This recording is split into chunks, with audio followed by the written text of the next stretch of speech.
नमस्कार, future express में आप सभी का स्वागत है। मैं हूं वीरेंद्र कुमार और सेशन के मध्य भाग में निफ्टी बैंक पर आपकी अप्रोच क्या हो, एक्सपायरी के दिन निफ्टी की आपकी अप्रोच क्या हो, स्टॉक फ्यूचर्स पे, इंडेक्स पे, सब पे करेंगे बातचीत और कुछ ऑप्शंस के ट्रेड। और जो मेरे स्क्रीन के पिछले भाग पे लाल, पीले, हरे, नीले रंग बिखरे हुए हैं, कहने की जरूरत नहीं है कि होली का दिन है आज, तो आप सभी को छोटी होली की शुभकामनाएं। प्रशांत सावंत हमारे साथ इस कार्यक्रम में मौजूद होंगे आज, टेक्निकल पर्सपेक्टिव से, डेरिवेटिव पर्सपेक्टिव से बातचीत करने के लिए। प्रशांत नमस्कार और आपको भी छोटी होली की शुभकामनाएं। इंडेक्स देखिए आइए आपकी स्क्रीन पे 22,430 डे लो की ट्रेजेक्टरी में ट्रेड करता हुआ। निफ्टी बैंक आपकी स्क्रीन पे 48,174 पे, ये भी डे की रेंज के मिड में ट्रेड करता हुआ।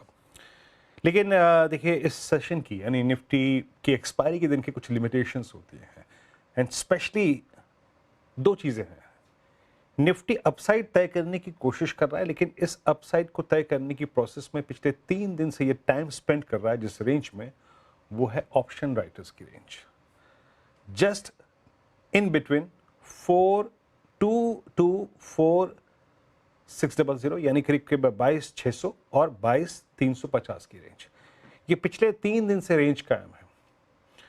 कल अगर आप ऑप्शंस पिरामिड्स को खोल के देखते तो क्लियरली डिफाइंड था कि 22,400 और 300 के पुट राइटर्स ने ग्रिप ली हुई है, 22,600 700 के कॉल राइटर्स ने ग्रिप ली हुई है। और एक और चीज है, अगर आप ऑप्शन राइटर्स की इस रेंज को और समझें, कुछ थोड़ा सा और इसमें एक तड़का लगाना हो, तो just draw a 10 day exponential moving average on Nifty, तो आपको नजर आएगा कि कॉल राइटर्स ने जिस एवरेज को ग्रिप किया हुआ है वो है 10 day exponential moving average. Nifty bank का आज का इंट्राडे हाई रहा 10 डे एक्सपोनेंशियल मूविंग एवरेज, तो दोनों ही इंडेक्स बिल्कुल डिफाइंड रेंज से कोलैप्स हुए आज। Again 10 day exponential moving average Nifty को लेके आइएगा। ये मैंने बात क्लियरली सुबह भी कही थी कि हमें अगर लॉन्ग ट्रेड पिक करना है जनाब, तो इस डिफाइंड रेंज में ऊपर की तरफ नहीं, आपको नीचे की तरफ ही ट्रेड पिक करना पड़ेगा। पहला रेजिस्टेंस था, जोन था 22,585 633, क्या है 633 इज 20 डे एक्सपोनेंशियल एवरेज और 22,585 out of call writer zone. आज का इंट्राडे हाई क्या रहा 22,558 और 60 के आसपास, तो इसी रेंज से कोलैप्स हो रहा है। इस रेंज में जाने की हिम्मत जुटा नहीं पा रहा है और इस रेंज के कॉल राइटर से थोड़ा सा भयभीत फील कर रहा है। और नीचे का बेस लेके आइए जरा प्लीज।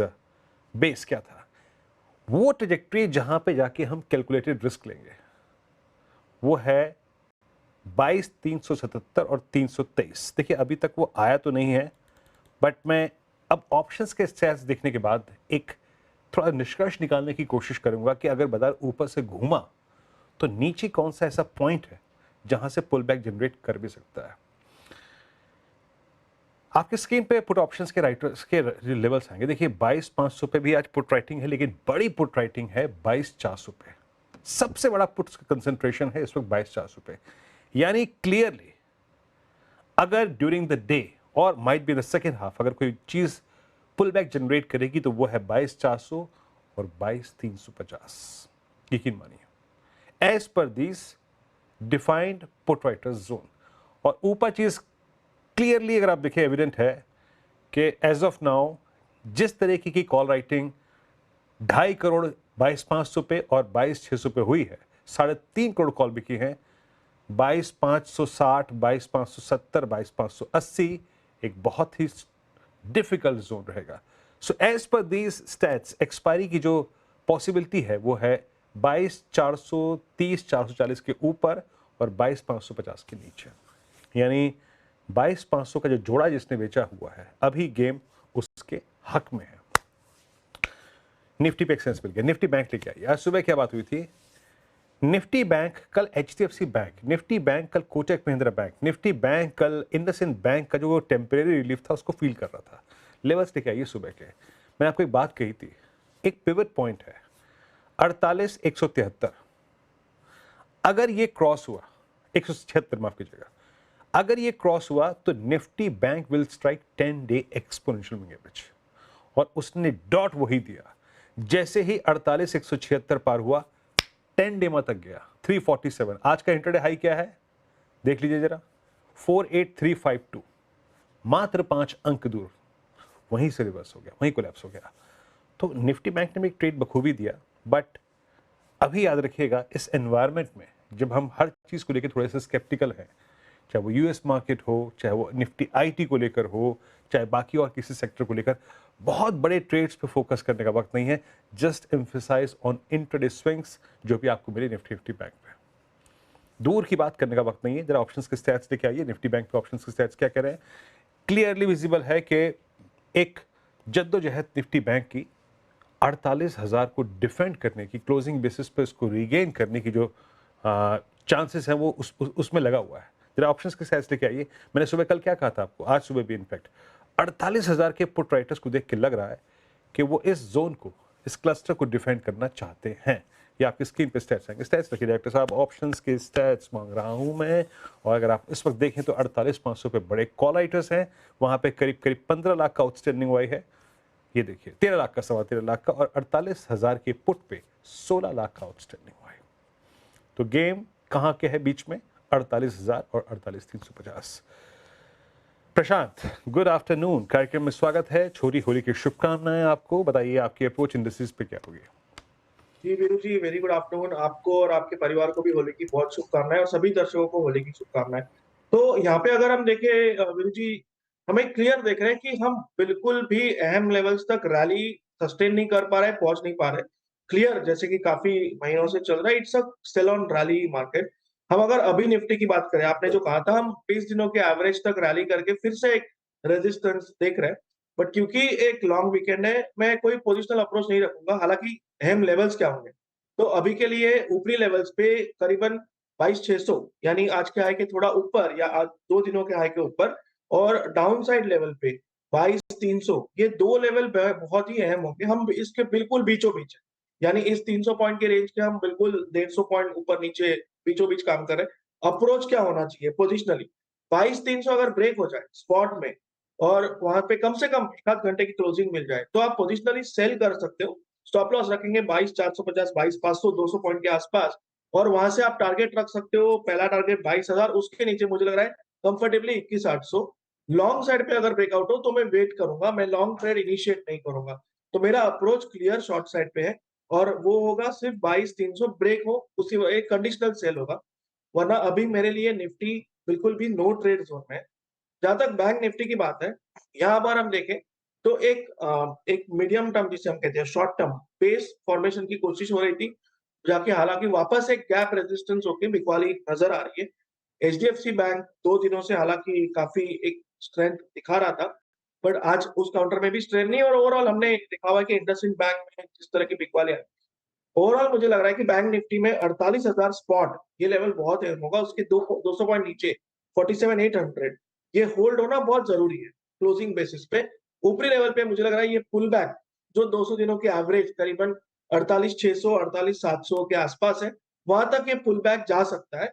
ओवरऑल उसके पुल बैक आने के बाद अगर कोई सेलिंग नजर आए तो हम एक पोजीशन इनिशिएट कर सकते हैं। तो फिलहाल दोनों indices as of today no trade zone में होंगे, और मेरे हिसाब से जैसे मैंने कहा लॉन्ग वीकेंड होने की वजह से मैं कोई इंडेक्स स्पेसिफिक पोजीशन कैरी भी नहीं करना चाहता। प्रशांत जी की पूरी इंडेक्स पे, और शायद एक बात जो उन्होंने कही वो बात मैं कहना भूल गया था। एक बात याद रखिएगा, पिछले 4 सेशन का मोर और लेस जो हमारा लो है, अगर आप उसका एवरेज निकालें तो वो परसिस्ट करता है 22,350 से 305 के बीच में, इस 45 पॉइंट के दायरे में। ये बात बिल्कुल मैं कहना भूल गया, और मैं कह देता हूँ यहाँ पर जरा प्लीज़। मैं उसी के लिए अभी मैं ब्रेक पे जब था तो मैंने बात भी की डायरेक्टर साहब से, नेक्स्ट वीकली कॉन्ट्रैक्ट्स की पुट दिखाइए आप, जो मेरे ख्याल से 20 तारीख को 20 मार्च का जो कॉन्ट्रैक्ट दिखाइए, 20 मार्च पे 22,400 पे और 22,300 पे पुट कंसंट्रेशन है। एवरेज हमारे पास कोई है नहीं क्योंकि हम सारे एवरेजेस के नीचे ट्रेड कर रहे हैं। तो जनाब किसी भी सूरत हाल में आपको 22,300 के नीचे वो रॉबिन हुड बनने की ज़रूरत नहीं है। वो ऐसा छोर है, अगर क्रैक हुआ during the day, considering the fact कि अब हमारा 3 दिन का ये वीकेंड है होली का, तब इस बाजार में थोड़ा डिफिकल्टी फेस करनी पड़ेगी हमको। Last edge on Nifty is approximately 3 day average price, वो आता है करीब 340 से, यानी 22,340 से 300 के बीच में। और अभी भी एक बात याद रखिएगा, हम फॉलोइंग 20 डेमा के नीचे ट्रेड कर रहे हैं, 10 डेमा के भी नीचे ट्रेड कर रहे हैं। अब आते हैं ट्रेड्स पर। प्रशांत, आपके 3 ट्रेड्स क्या होंगे? तो वीरू जी लॉन्ग शॉट कॉम्बिनेशन होगा। पिछले एक गुरुवार के शो में हिंडाल्को मैंने रेकमेंड किया था फॉर टारगेट्स अराउंड 700 जो हिट हुए थे। अब अगर हम देखें वहां से एक अच्छी डिप आई है। मैं डिप वर्ड इसलिए यूज कर रहा हूँ क्योंकि हम 2 दिनों के बिकवाली में देखें तो बिल्कुल भी वॉल्यूम नहीं है। तो मैं यहाँ पे सबसे पहले और सेक्टोरल स्ट्रेंथ भी है मेटल्स को। तो यहाँ पे मैं एक लॉन्ग रेकमेंड करूंगा अभी जो ऑलमोस्ट 675 680 के जोन के बीचों बीच ट्रेड कर रहा है। मेरा स्टॉप लॉस यहाँ पे होगा 660 662 662 660 के बीच में। टारगेट मेरा 700 से लेके 710 700 से लेके 710। नेक्स्ट पिक अगर हम देखें एबीएफआरएल में एक clear sell on rally texture शुरू नजर आ रहा है। एक जहां एक डिस्ट्रीब्यूशन हुआ था उसके ब्रेक डाउन कंफर्मेशन के बाद और हम 20 दिनों के एवरेज को वापस रिटेस्ट करके मुझे लग रहा है बिकवाली कंटिन्यू हो सकती है। हम 240 पे स्पॉट ट्रेड कर रहा है। मैं यहाँ पे स्टॉप लॉस रखूंगा 248 248। इसकी वजह होगी 20 दिनों के एवरेज के ऊपर। और जो टारगेट में रख रहा हूँ वो होगा 225 से लेके 220 220 225। और नेक्स्ट पिक मेरा होगा जुबिलेंट फूड्स में पिक वाली के लिए। इसकी वजह होगी कि जो 20 दिनों 200 दिनों के एवरेज के नीचे एक थोड़ा सपोर्ट आने की कोशिश कर रही थी वो नेगेट हो रहा है। मुझे लग रहा है यहाँ पे बिग वाली काफी हावी हो सकती है। तो मैं जुबिलेंट फूड्स में एक शॉर्ट ट्रेड रिकमेंड करूंगा। करंट प्राइस जो 600 की चल रही है मेरा यहाँ पे स्टॉप लॉस होगा 616 अबाउ 615 616 के आसपास। और यहाँ से जो टारगेट में दिख रहा हूँ वो होगा 560 560 से लेके 550 550।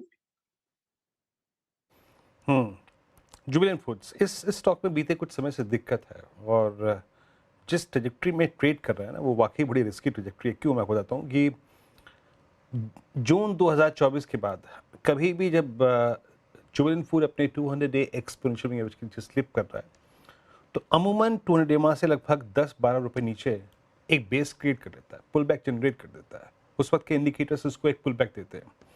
बट इस बार ये 200 डे माह से एक बड़ा ही डिफरेंशियल मेंटेन कर रहा है। वो दिक्कत का सबब है। जरा एक बार इसकी जरा 600 की पुट रखिएगा स्क्रीन पे। इसकी 600 की पुट और कॉल दोनों रखिएगा स्क्रीन पे। वो जो देखते हैं पुट कॉल पैरिटी क्या है एग्जैक्टली वहाँ पर, क्या ये जो जुबिलेंट है वो किसी बड़े ब्रेकडाउन की तैयारी कर रहा है? डायरेक्टर साहब, ये दोनों पुट कॉल का जोड़ा रखिएगा। पुट कंसंट्रेशन और कॉल कंसंट्रेशन देखते हैं। पुट कितनी बिकी हुई है, कॉल कितनी बिकी हुई है, इस प्राइस सरेंडर होने के चांसेस कितने हैं या फिर डिफेंड होने के चांसेस कितने हैं। यहाँ पे करीब कॉल में है 5 लाख का आउटस्टैंडिंग हुआ है और 600 पे है 5 लाख का आउटस्टैंडिंग हुआ है। कॉल में इनफेक्ट ज़्यादा है, 6.5 लाख का है। सो यस, थोड़ा बायस जो है वो नेगेटिव बन रहा है। अच्छा, ये इंडेक्स के ट्रेड हो गए, बाकी 3 ट्रेड भी हो गए। छोटा सा ब्रेक लेते हैं। ब्रेक के बाद कुछ स्टॉक फ्यूचर्स को और एनालाइज करेंगे और उसके बाद जब लौटेंगे एक ब्रेक के बाद और, तो फिर आज का ऑप्शन ट्रेड कार्यक्रम में आपके एक बार फिर से हम बातचीत कर रहे हैं प्रशांत जी से इस वक्त। और अब कुछ ऐसे स्टॉक फ्यूचर्स जो कि बाजार में सिंकिंग, मतलब वो बाजार जो हायर लेवल से थोड़ा सा रिट्रेस हो रहा है उसके बावजूद अच्छी खासी स्ट्रेंथ दिखा रहे हैं। रिलेटिव स्ट्रेंथ जिसे कहते हैं ना, आई मीन उसमें अब ये होली का इम्पैक्ट है या किस चीज़ का इम्पैक्ट है मेरे को नहीं मालूम। बट प्रशांत, आज यूएसएल को देखिए आप, बहुत दिनों बाद मेरे ख्याल से 20 डेमा को रीगेन करने की, डिफेंड करने की जो इसमें आज टेंडेंसी से नजर आ रही है, वो फरवरी के बाद पहली बार, मेरे ख्याल से 1 फरवरी के बाद पहली बार माफ कीजिएगा। यूएसएल को कैसे रीड कर रहे हैं आप? वीरू जी मुझे लग रहा है ये बहुत अच्छी स्पॉटिंग रही है। क्यों मैं इसकी वजह कह रहा हूँ कि कल जो जस्ट क्लोजिंग हुई थी 20 दिनों के एवरेज के ऊपर, वहाँ वॉल्यूम्स बहुत स्ट्रॉन्ग थे और आज वो कंफर्मेशन आया है। मुझे लग रहा है यहाँ एक लॉन्ग इनिशिएट किया जा सकता है। हालांकि ये पुल बैक ट्रेड होगा क्योंकि हम 200 दिनों के एवरेज के नीचे है। बट रिस्क रिवॉर्ड जस्टिफाइड है। 1360 पे हम चल रहे हैं। हम 1330-35 के बीच स्टॉप लॉस रख सकते हैं। 1330 1335 जो ऑलमोस्ट 20 दिनों के एवरेज है। यहाँ से आप टारगेट रख सकते हो 1425 1425। ओके, इफ इट स्प्रेड्स 1361 पे strong stable about 20 day exponential, please इसका जरा ओआई पैटर्न भी रखिएगा स्क्रीन पे। थोड़ा सा ये जज करने में और सहायता होगी कि ये फ्रेश बाइंग है, शॉर्ट कवरिंग है, फ्रेश बाइंग है। सवाल अक्षय यहाँ पे ओवर इंटरेस्ट जुड़े हैं। खैर, अब एक ब्रेक लेके आते हैं और जब ब्रेक के बाद लौटेंगे तो बात करेंगे आज का ऑप्शन ट्रेड। हाजिर होता है अभी। स्वागत है कार्यक्रम में आपका एक बार फिर से, और अब बात करते हैं आज के ऑप्शन ट्रेड की। इंडेक्स वही है जो करते हो, उसमें कोई बड़ा बदलाव नहीं हुआ है। प्रशांत, बताइए आज ऑप्शंस पे क्या पिक कर रहे हैं आप?